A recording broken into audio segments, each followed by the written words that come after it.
Hello বন্ধুরা, cooking এর সুনিতার চ্যানেলে আজকে যে এখানে রসুন ছাড়িয়ে নিয়েছি, পেঁয়াজ কেটে নিয়েছি, আর শুকনো লঙ্কা আছে, কাঁচা লঙ্কা আছে। আজকে রসুন ভর্তা করব, কিভাবে করছি সেটাই দেখবেন।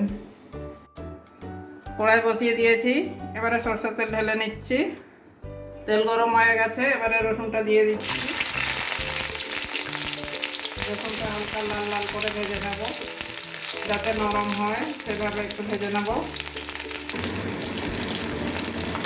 রসুনটা একটু নরম নরম হয়ে যাবে, লাল লাল করে ভেজে নেব।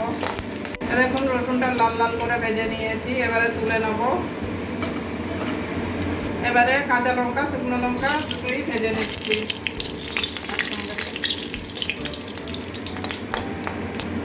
কাঁচা লঙ্কা শুকনো লঙ্কা ভাজা হয়ে গেছে, এটাও তুলে নেব।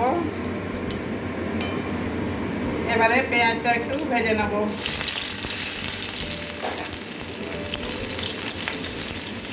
পেঁয়াজটা নরম হওয়া পর্যন্ত ভাজবো।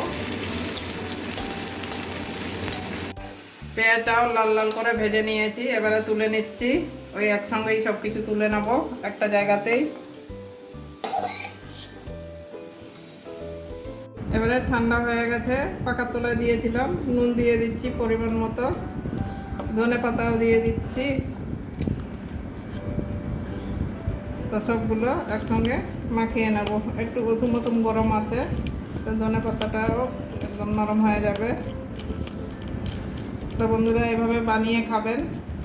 এইরকম একটা রসুনের ভর্তা থাকলে আর কিচ্ছু লাগবে না, রসুনের ভর্তা দিয়েই ভাত খাওয়া হয়ে যাবে। শুকনো লঙ্কা একদম মচমচ করছে। দেখুন আমার মাখানো হয়ে গেছে, তো দেখুন কত সুন্দর হয়েছে। এটা আপনারা গরম গরম ভাতের সঙ্গে খাবেন, এর টেস্টটাই অন্যরকম। দেখুন আমি অল্প করে করেছি, আপনারা একটু বেশি করে করবেন, লোক বুঝে, যেরকম ফ্যামিলি থাকবেন সেরকমই বানাবেন। তো ঠিক আছে, আজকের জন্য এটুকুনই। সবাই ভালো থাকবেন।